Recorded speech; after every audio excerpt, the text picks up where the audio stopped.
Uh, Assalamualaikum, good morning. Welcome to Zaid Ibrahim podcast. Today we have a very special guest, uh, someone that everybody knows, a well-known politician and human rights advocate, worker advocate, uh, Dr. Jeyakumar. Welcome to the show. Thank you. Yes, it's very nice of him to come. And I want to begin by asking you, because you've been in politics for so long, you've been working with the people at the very basic level, the workers and the villagers and the estates. How would you describe the welfare of workers in this country, their condition generally? I think the majority of workers in this country are still struggling because basically we have a low wage economy. Our economy is based on getting investors. We're fighting for foreign direct investment. So our wages are kept low because we're competing with Indonesia, with the Philippines, with Vietnam. So wages are generally low. So workers generally, factory workers need to work overtime. Or if you can't work overtime, you got to do part-time jobs after your factory work. You got to go and You got to have two jobs. do jobs. You got to go and do some Uber or Grab, And usually both husband and also the wife will also have to do some kind of work. Because, if we take our minimum wage 1,007, I think the median wage in Malaysia is around 2,000 only. So memang tak cukup lah if you have a family, yeah. And it also depends. I mean, the cost of living also changes in different parts of the country, like in KL. Definitely it's not enough. So the wife has to work. So basically, a lot of families are under a lot of financial stress. And, more so if they go and buy a house. So if you buy a house of 200,000, then every month, you're paying, depends on how long your loan is, but maybe 600, 800, even $1,000 a month from your pay goes towards the house. So a lot of working people are under financial stress. Yeah. Masa. You talk about just now the minimum wage, but wages are paid by hour, right? By the number of hours you work. No, some are paid monthly. Some wages are. Some the wages are factories- paid monthly. The factories they pay a basic every month, and then if you work overtime, it's calculated as 1.5 the hourly rate if you work overtime Okay. on a normal day. Yeah. How do we compare our minimum wage with, say, Vietnam or Thailand? See, Thailand doesn't have a single minimum wage. They don't have a minimum, They have a minimum wage, but it's they have regional. Regional. Okay. So Bangkok is more or less like ours. If you go to the main city, it's more or less like ours. But you go to the rural areas, they have a lower minimum wage. Lower minimum. So some countries have that kind of a system where they follow regional minimum wages. Now, you said just now that because one of the factors that causes our wage to be low for the worker is because we depend on foreign investment. Yes. But most countries depend on that. Yes.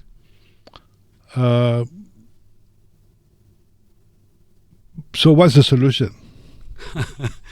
The solution is fairly major. If you want to look at it, you see, we are relying on foreign investors to come and invest here. But actually we do have, as the country grows richer, we have more and more capital available. If you look at it, see our government budget itself is about 20% of GDP. Right? This year is about almost 420 billion. Yes. That's about 20% of GDP. And if you add up all the GLCs that the government has got control over, it's another easily 20-25% of GDP. So we are already about 45% of GDP is under government control, either directly or indirectly. I would look at the economy where the part of the economy that's under the control of the people of the country is larger. Because you have economy controlled by private enterprises who are looking mainly for profits. It's difficult for them to say, look, this is your corporate responsibility, social responsibility, pay more. So I think we have to look at issues like that, you see, Yeah. which is I think that what you're saying, government should do more Mm-hmm. to prop up the economy Mm-hmm.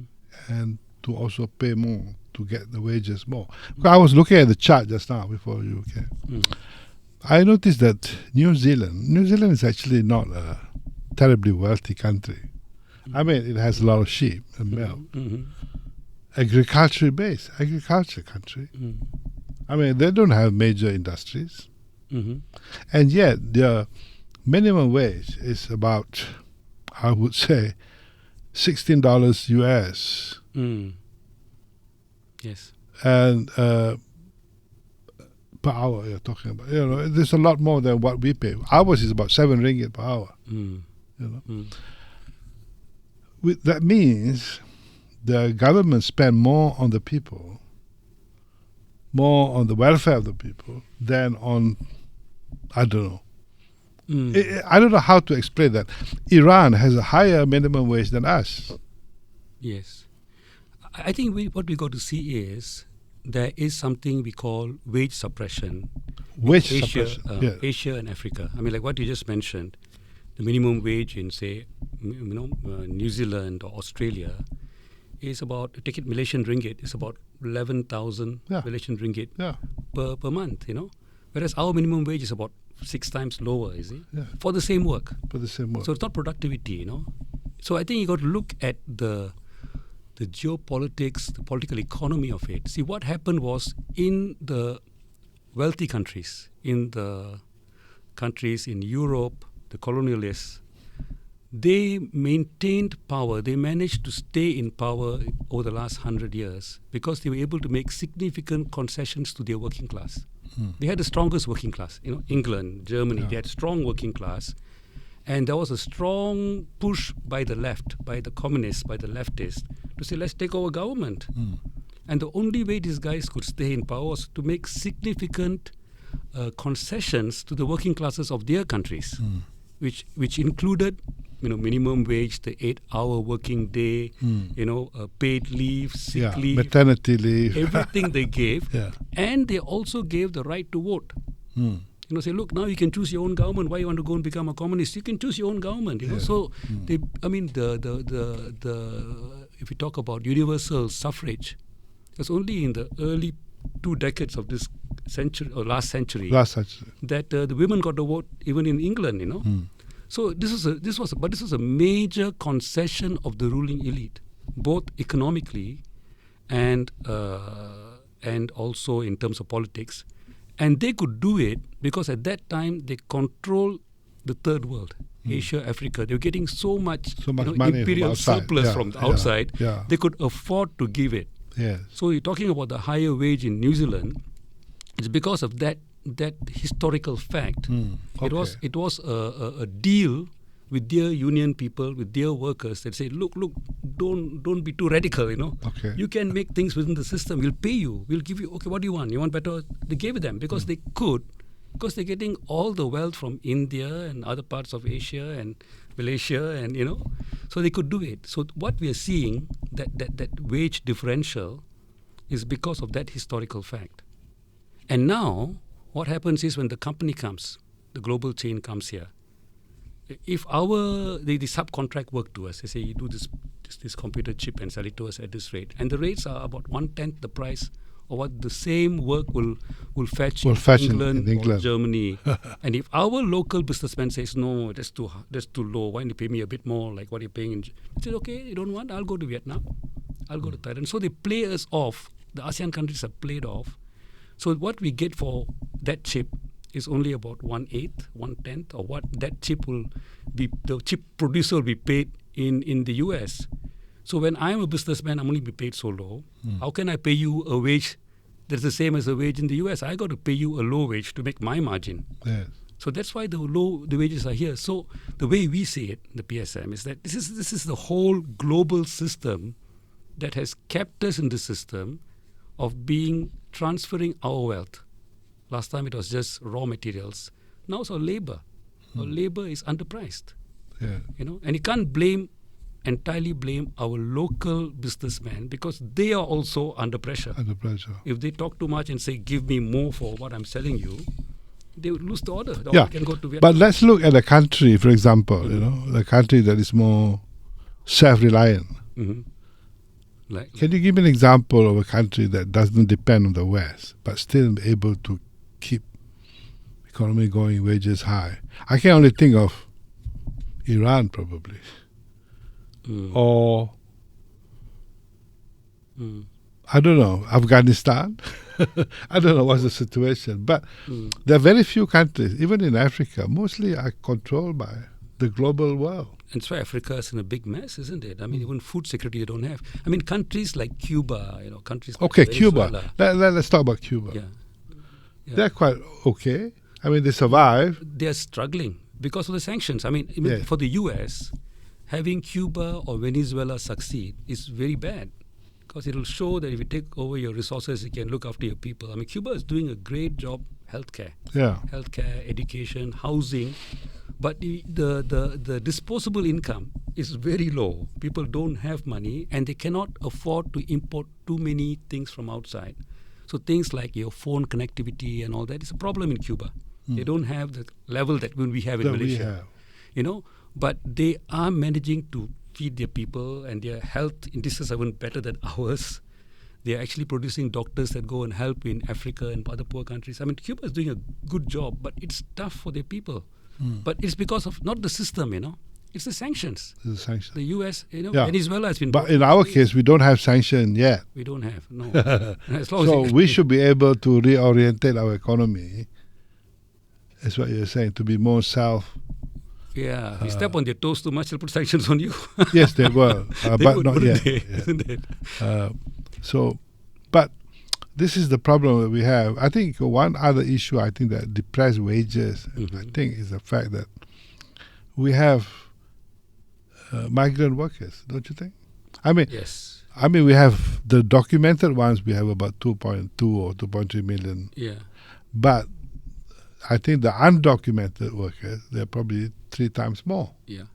Quite clearly. And yeah. that would depress wages, surely. It definitely does. It Yeah. affects the B40 the most. Yes. Because like say in Sungai Siput, there's a lot of people doing contract work on farms, doing work on fish farms, chicken farms, oil palm harvesting.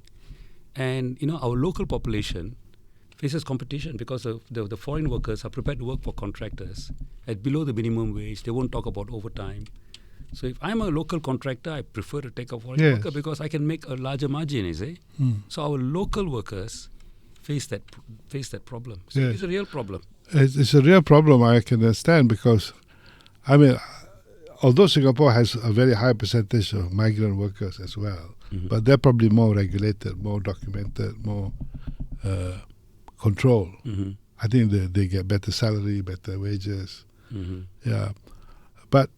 But how do we solve this influx of workers? I think you got to go one step further, we got to go and see how do we... See, we are in a very free trade regime.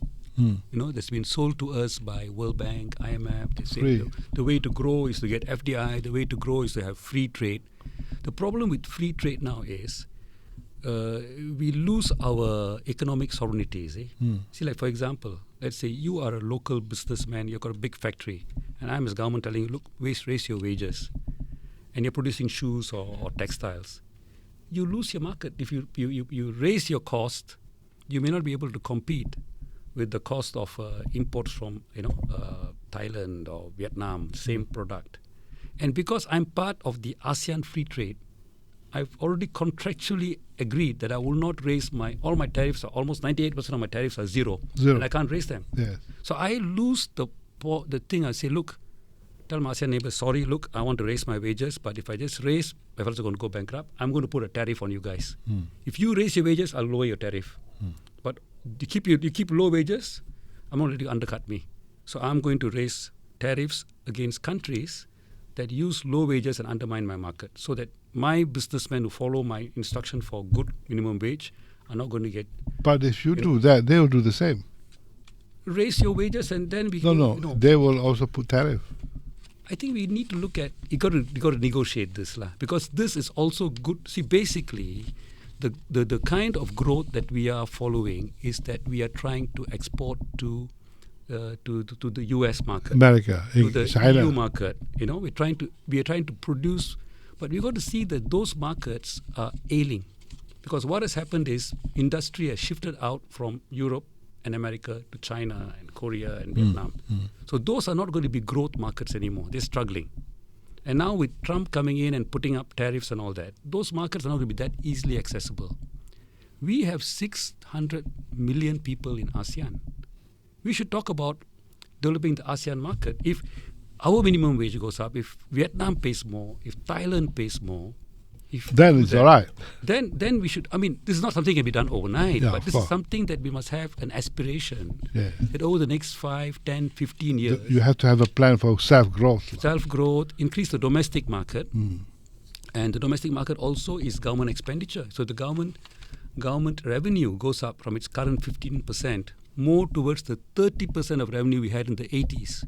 Then government's expenditure on various projects, improving healthcare or rehabilitating forests or doing the recycling, all that expenditure also generates the market, generates more investment opportunities, generates more jobs. This is what we have to do, not only for ourselves, but within ASEAN. But collectively. So it needs negotiation, it needs a roadmap, because what we have done now is opened everything, given up our economic sovereignty. We cannot control, you know. So if I ask you to raise wages, and if you do it, I force you to raise wages, you're going to lose market share. Even in this country, your sales of your shoes and your bags and your whatever will go down. So we've got to look at that way. How do we build the ASEAN market so that more people get jobs, there are more investment opportunities, so that you don't rely only on the rich foreign market. So that requires a basic rethink.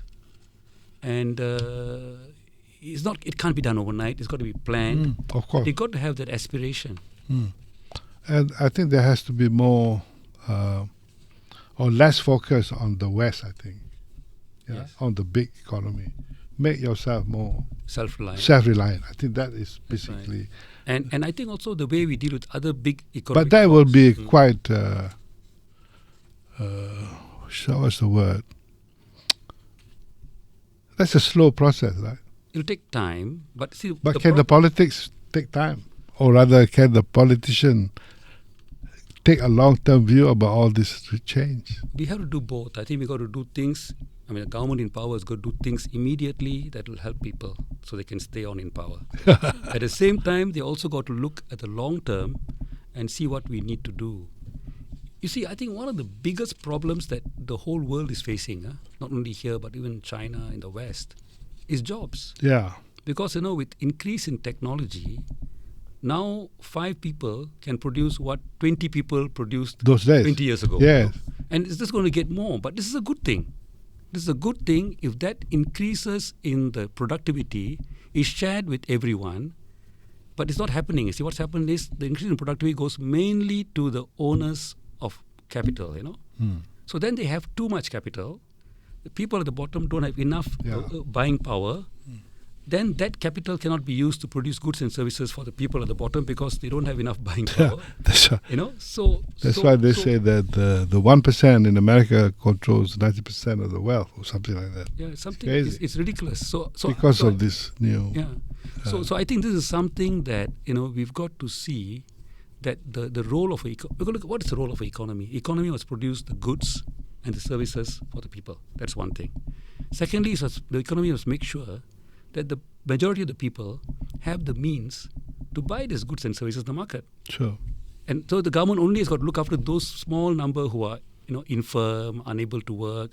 The government must provide for them, Sure. But for the majority must get enough goods and services. They must get enough income to buy those goods and services.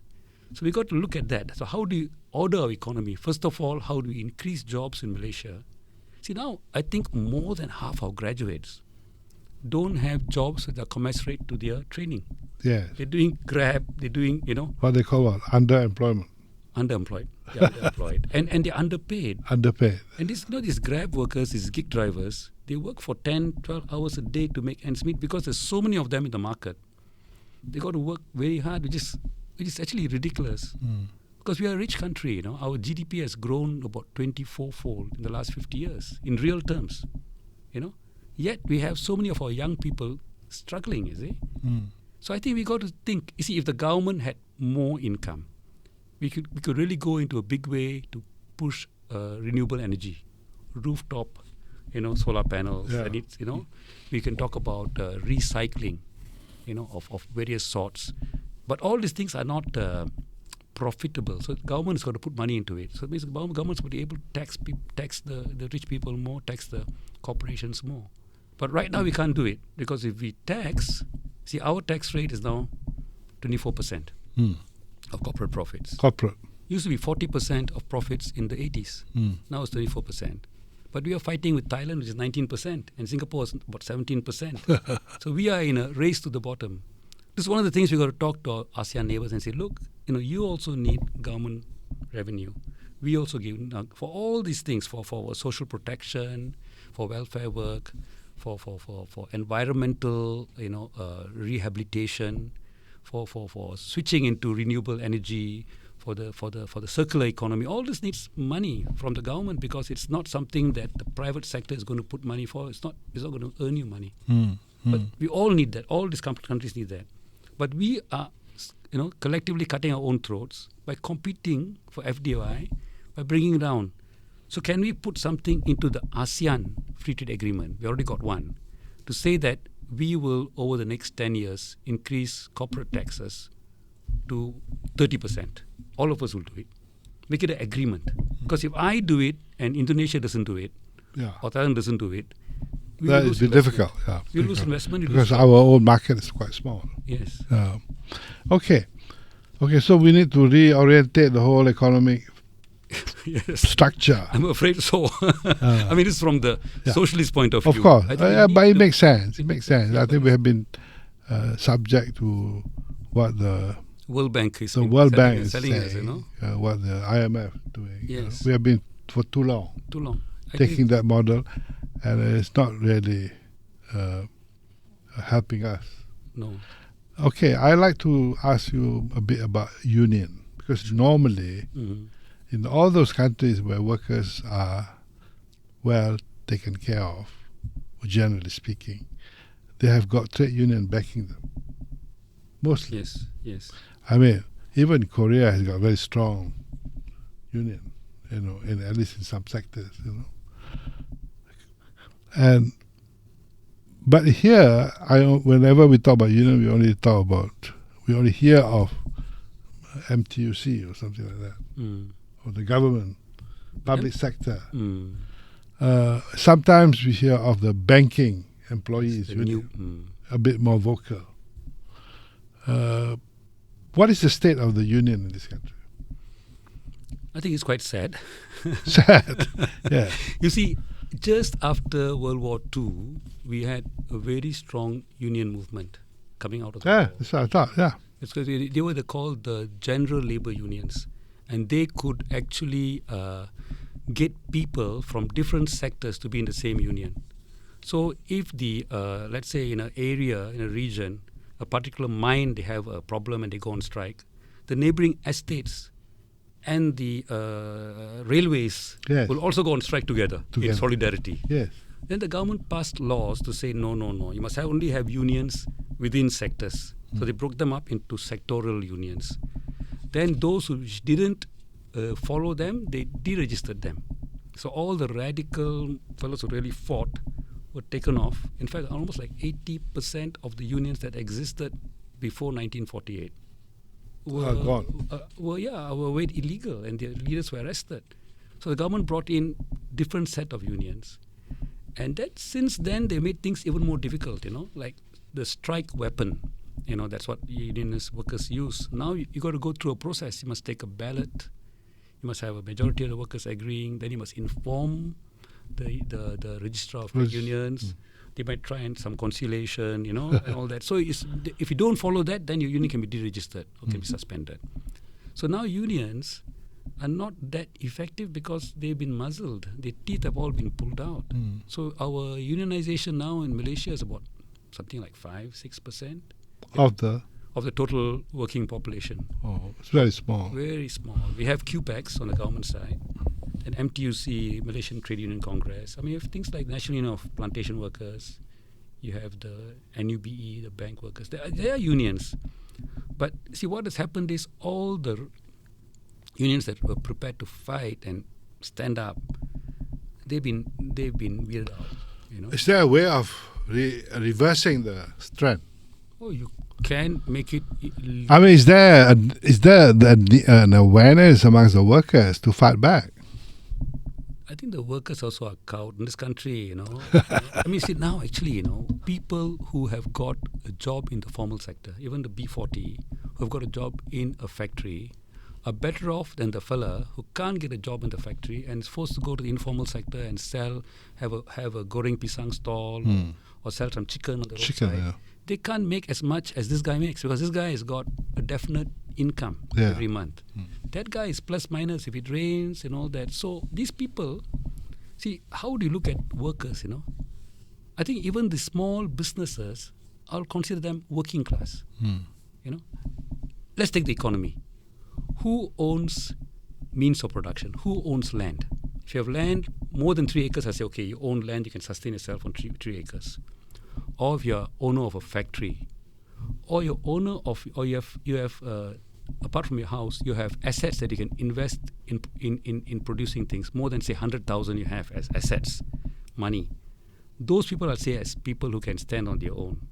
But people less than that, even if they're having small businesses, kacang putih or what, they're actually people who'll be better off as workers and getting a regular income and MC and paid leave and all that than selling drinks on the roadside. You know, roadside drink sellers, roadside burger handlers, the gig workers, supposed to be independent contractors, they would be better off as workers. But they can't get a worker's job, so they become into this informal sector. I'll consider them part of the working class. But who can't get work. Working class who can't get work. So they're underemployed in the informal sector. So you can't have union? No, I think we should have unions. We should have unions. I mean, what I mean is an effective union? Well, you see, like in Vietnam, I think it's by law that every company must allow a union. It's by law. Yeah. If you have more than a certain number of workers, you must allow a union. But we cannot do that. Well, why not? No, what I mean is we will not do that. We will not do that. But, you see, and the other thing is, I think the time when we take... You know why in Vietnam they can do that, Doc? Because they have one party. That's right. And they're also communists. Yeah, aside from ideology. They have only one party. So even if they fight amongst themselves. Yeah. So power changes not to the external force, but to themselves in a way. So there's less threatening. Here, our politics are different. We follow the very aristocratic British system of party. Multi-party system. They try to muzzle you as much as they can. And if unions are going to helping the opponent, they're not going to approve it.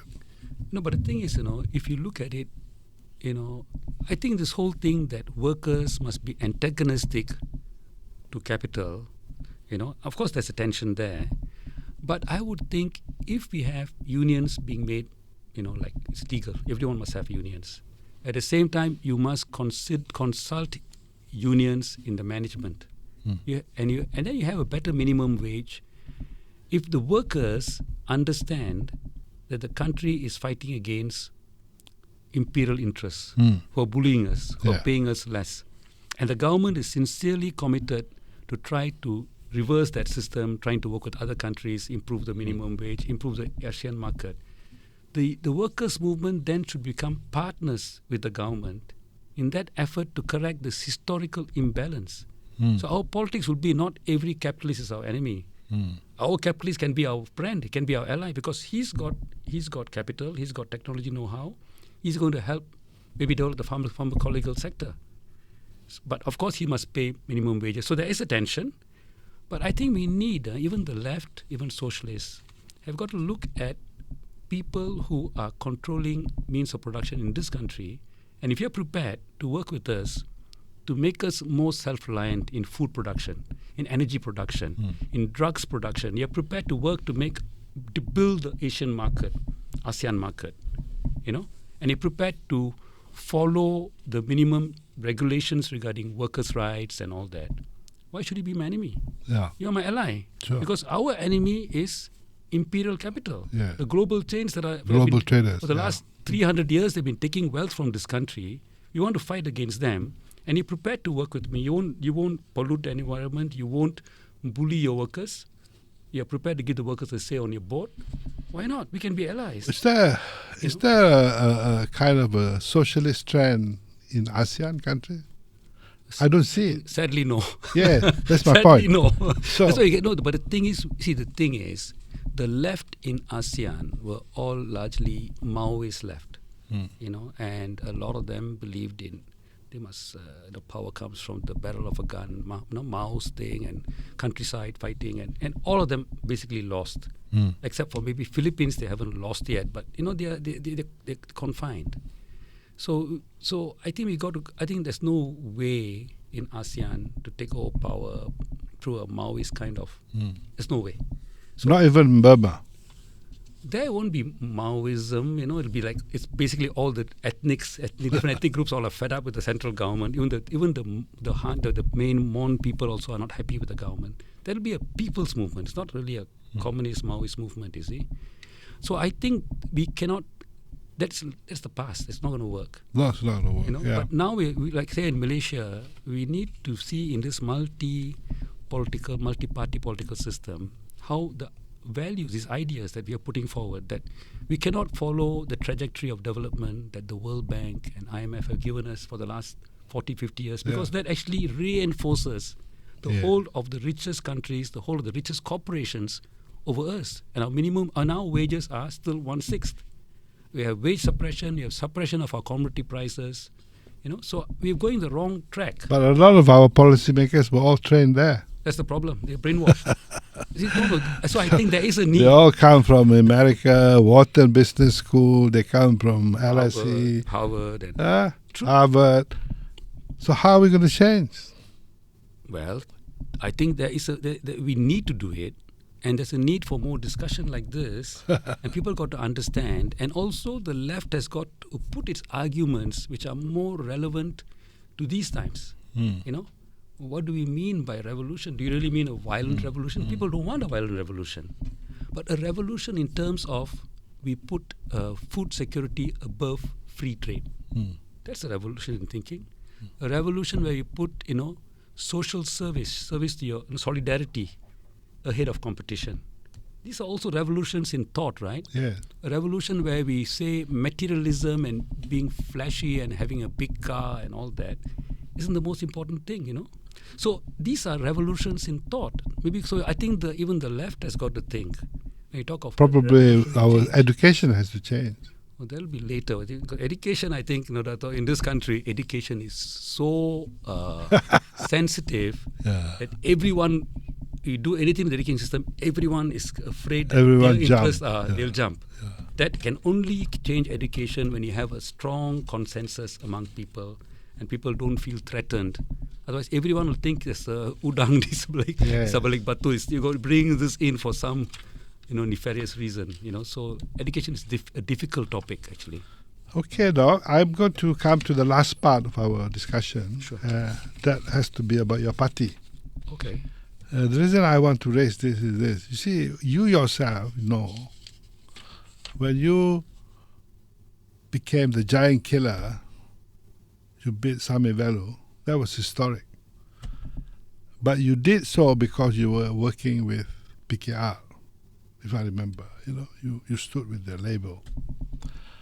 And then, of course, you won again. And then when you tried to do on your own, you didn't do so well. True. Okay? So, what I want to know from you is, moving forward, why did you team up with the big boys?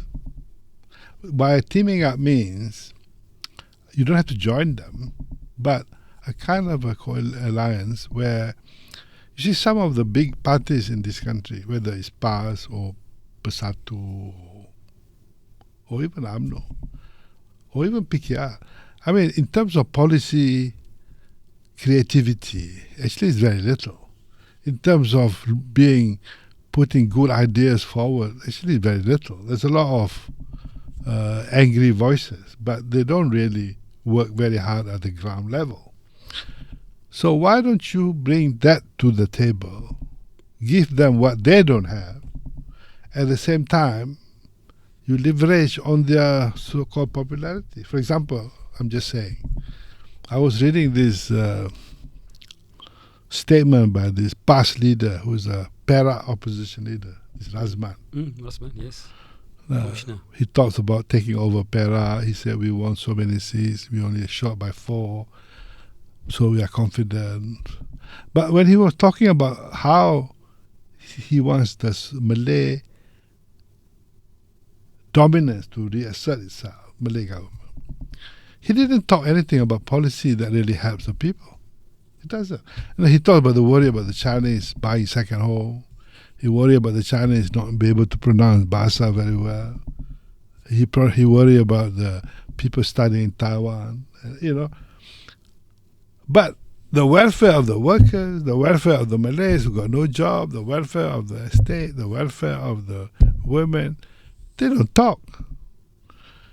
So, parties like yourself, is there room to collaborate with them? Actually, Dato, that is a major issue that always is there in the party.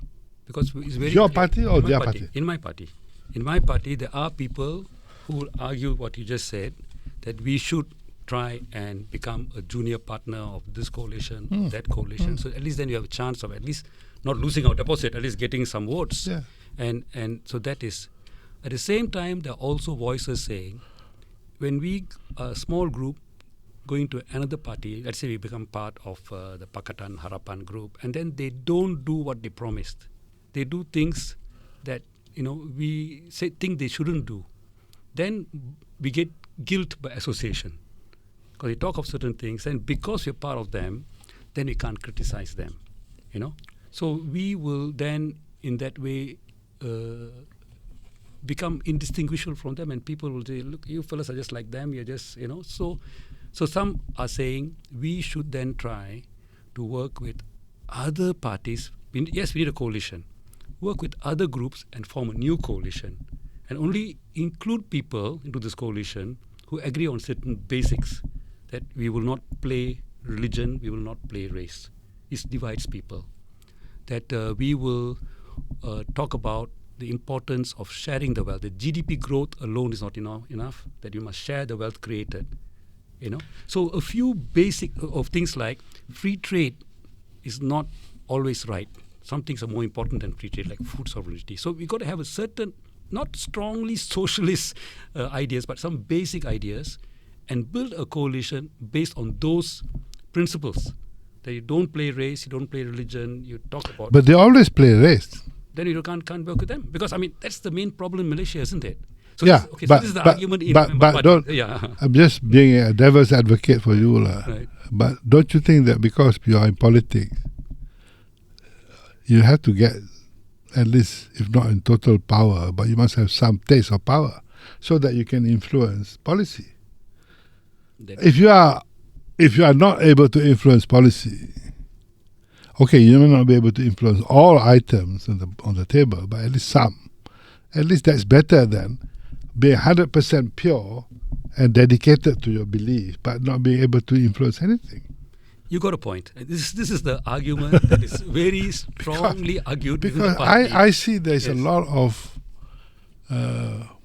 opportunities for people, dedicated NGOs, political parties such as yourself, who knows the problem of the people, really. But unfortunately, you are not the most popular party because of this race, religion, whatever you call it. But if you go and mix around with this race, religious group, you don't have to be worried about being associated with them like, oh, I believe in what they say. No, you must be able to convince the people that I'm joining them because I want to have a taste of power so that I can influence things. Even as a member of parliament, I mean, it's such a waste, such a people like yourself. I mean, I listen to the debates in Parliament, or speeches, not debate. It's no debate. And I find it awful. I don't know what they talk about. They yell, they da. And it's such a waste that people like that get elected. And therefore, don't you think that you should try and get elected? I mean, that in itself is worthy of consideration. And then you don't have to be associated with everything they say because you know how politics are. But there must be things that you can do. For example, in Perak, I tell you, I find Perak to be way below their potential. You know, Perak used to be. I have a soft spot also for Perak. I was schooling there for some years, scared, although I'm not from Perak. A state that has got so much wealth before, a state that is truly developed in many ways. And I don't see much happening in Perak, honestly. And I see much poverty too. Yes, one of the poorest states. One of the poorest states. And how can a state that was once the richest? The mining industry collapsed. Yeah, of course. Tin mine. But whatever it is, it has. Perak used to be one of the richest states. Yeah. richest state. And how can suddenly, after 100 years, you become this? So I think politically, there's a lot of potential for people such as yourself to go back in and convince others to reshape the policies that make sense. But of course, to do that, you have to hang around some people who don't make sense. But but you have to live with them. Yes, this actually is an ongoing discussion within the PSM. Right now, we're trying to work whether we can work with PRM, work with Muda.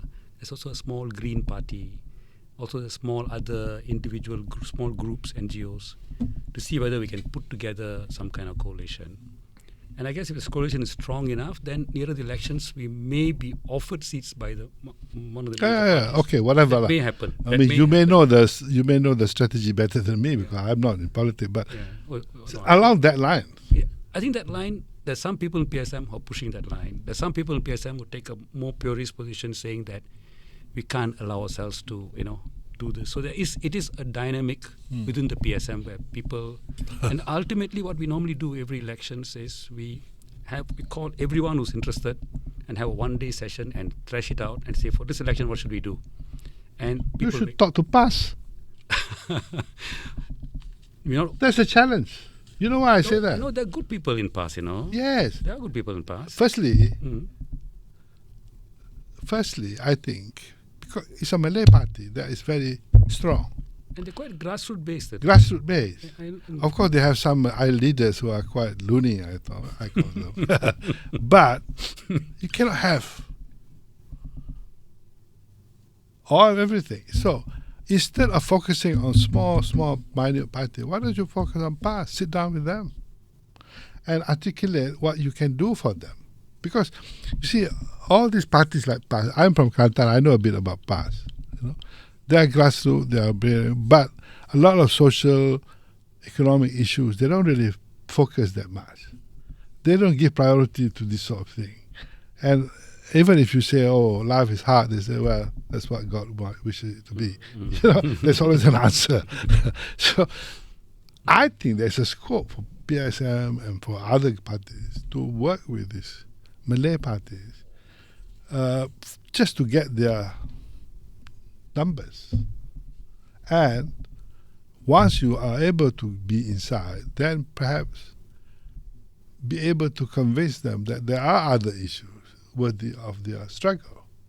I think, even apart from, taking of working with them so we can get the seats, work with them, electorally, I think it's important to be able to discuss, to be able to have lines of communication. Lines of communication, yeah. Look at it now, the PN has got the support of about 75-80% of the Malays on the ground, is it?